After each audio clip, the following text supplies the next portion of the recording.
Za, lu tuh kenapa sih? Gak kenapa-napa. Apa gimana sih, Zak? Aneh tau nggak? Biasa juga lo orang yang paling pertama nolak kalau ajak sholat. Ya, bikin tenang aja. Tenang? Apa hubungannya, Zak, sholat sama ketenangan? Ya ada lah. Soalnya, yang nyiptain ketenangan itu Allah, bro. Coba kalian lihat. Berapa banyak orang yang kehidupannya glamor, sehat, tapi di dalam hatinya penuh kegundahan dan kesumpahan. Walaupun mereka nyari ketenangan kemanapun. Makanya itu, perbaiki hubungan kita sama Allah. Insya Allah, Allah ngasih ketenangan di hati kita.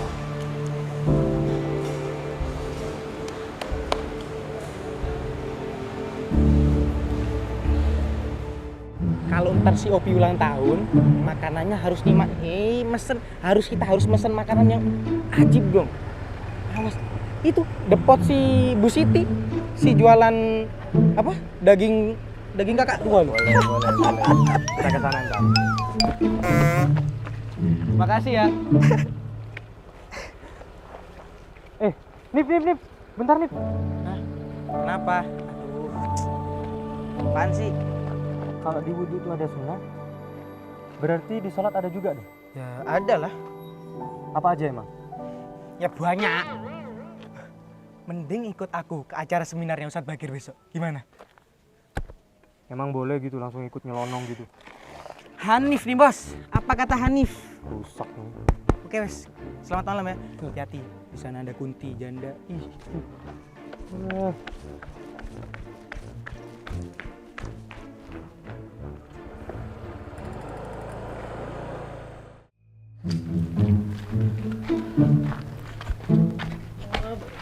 Banget.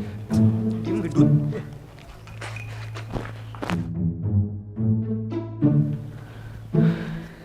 Hanif, sehat? Alhamdulillah sehat. Sehat Reza ya? Sehat, alhamdulillah, Ustaz. Reza ikut juga? Iya, Ustaz. Iya Zat, dia maksa ikut Zat.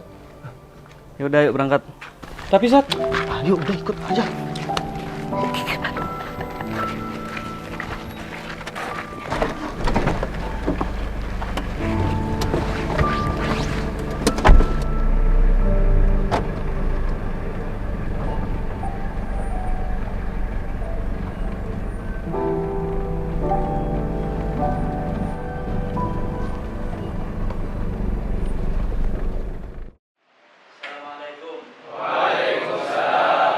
Sehat semuanya ya?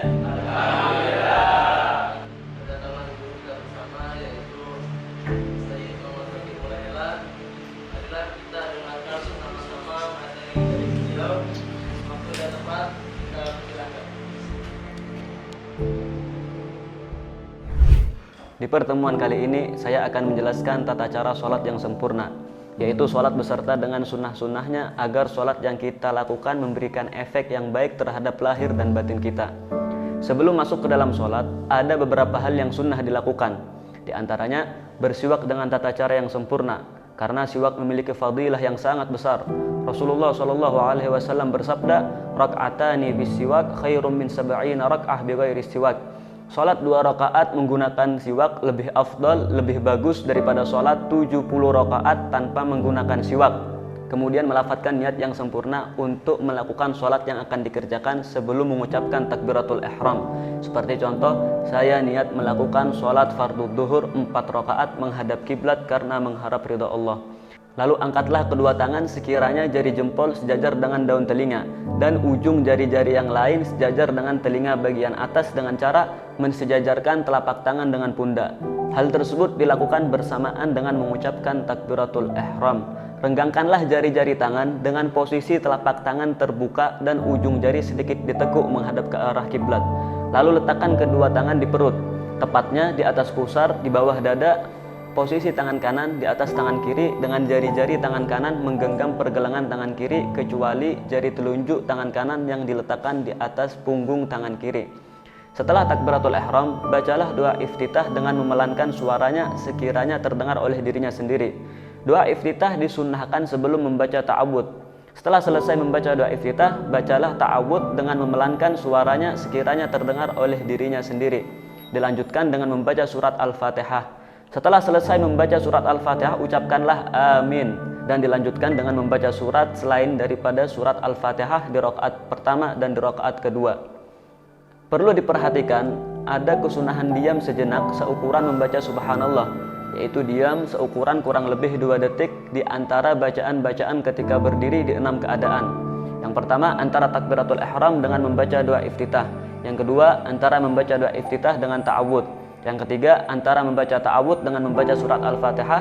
Yang keempat, antara membaca surat Al-Fatihah dengan mengucapkan amin. Yang kelima, antara mengucapkan amin dengan membaca surat. Yang keenam, antara membaca surat dengan ruku. Kemudian bacalah takbir untuk melakukan ruku bersamaan dengan mengangkat kedua tangan seperti saat takbiratul ihram. Letakkanlah kedua telapak tangan di atas lutut bersamaan dengan selesainya mengucapkan takbir. Luruskanlah punggung dan kepala sekiranya papan akan lurus jika ditaruh di atasnya.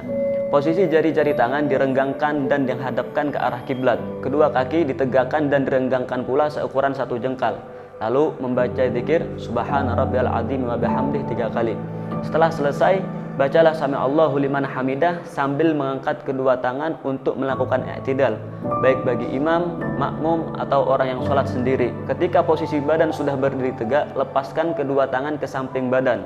Lalu bacalah Rabbana lakal hamdu mil'as samawati wa mil'al ardi wa mil'a ma syi'ta min syai'in ba'd. Disunahkan membaca doa qunut setelah i'tidal sambil mengangkat kedua tangannya pada rakaat kedua sholat subuh dan rakaat terakhir sholat witir di separuh akhir Ramadan. Setelah selesai membaca doa qunut, tidak disunahkan mengusapkan kedua tangan ke wajah. Lalu bacalah takbir untuk melakukan sujud tanpa mengangkat kedua tangan. Usahakan yang pertama kali menyentuh tempat sholat adalah kedua lutut, lalu kedua telapak tangan, lalu dahi bersamaan dengan hidung saat selesainya mengucapkan takbir. Dan disunahkan bagi laki-laki merenggangkan kedua sikunya dan tidak menempelkan perut dengan paha. Dan bagi perempuan kebalikan dari laki-laki, yakni disunahkan baginya untuk merapatkan kedua siku dan menempelkan perut dengan paha. Selama sujud berlangsung, bacalah zikir Subhana rabbiyal a'la wa bihamdih 3 kali. Lalu bacalah takbir untuk melakukan duduk di antara 2 sujud. Duduklah dengan cara pantat diletakkan di atas telapak kaki kiri dan kaki kanan ditekuk dengan posisi telapak jarinya menyentuh bumi. Untuk posisi jari-jari tangan sejajarkan dengan ujung lutut. Posisi duduk ini disebut dengan duduk iftirash. Lalu bacalah doa Rabbighfirli warhamni wajburni warfa'ni warzuqni wahdini wa'afini wa'fu anni. Lalu bacalah takbir untuk melakukan sujud yang kedua seperti sujud yang pertama. Kemudian bacalah takbir untuk berdiri ke rakaat yang kedua. Disunahkan sebelum berdiri untuk duduk istirahah seukuran kurang lebih 2 detik dengan cara duduk iftirash. Duduk istirahah disunahkan setiap setelah melakukan sujud yang kedua yang tidak ada tasyahud setelahnya. Kecuali setelah melakukan sujud tilawah, maka tidak disunahkan untuk duduk istirahah. Ketika kita berada di rakaat kedua, pada sholat yang terdiri dari 3 atau 4 rakaat, disunahkan setelah sujud kedua untuk melakukan duduk tasyahud awal dengan cara duduk iftirash. Dalam keadaan telapak tangan kanan digenggam kecuali jari telunjuk, dan ibu jari menyentuh perut jari telunjuk sambil membaca doa tasyahud dan sholawat kepada Nabi Muhammad SAW dengan lafaz yang sempurna. Angkatlah jari telunjuk ketika mengucapkan illallah dan fokuskan pandangan pada jari tersebut. Selain keadaan ini, disunahkan memfokuskan pandangan selalu ke tempat sujud agar sholat yang kita lakukan menjadi lebih khusyuk. Setelah melakukan tasyahud awal, takbirlah untuk berdiri sambil mengangkat kedua tangan. Ketika kita berada di rakaat terakhir, setelah sujud yang kedua, duduklah untuk melakukan tasyahud akhir dengan cara pantat diletakkan di bumi dan kaki kanan ditekuk dengan posisi telapak jarinya menyentuh bumi. Sedangkan sebagian telapak kaki kiri dimasukkan ke sela-sela kaki kanan. Untuk posisi tangan sama seperti ketika tasyahud awal. Duduk ini disebut dengan duduk tawarruk. Lalu bacalah doa tasyahud akhir dan sholawat Ibrahimiyah dan dilanjutkan dengan doa yang dianjurkan. Setelah selesai membaca doa, ucapkanlah salam dengan lafaz yang sempurna, yaitu Assalamualaikum warahmatullah sambil menoleh ke arah kanan sekiranya pipi kanan terlihat dari belakang. Kemudian ucapkan salam yang kedua kalinya sambil menoleh ke arah kiri sekiranya pipi kiri terlihat dari arah belakang.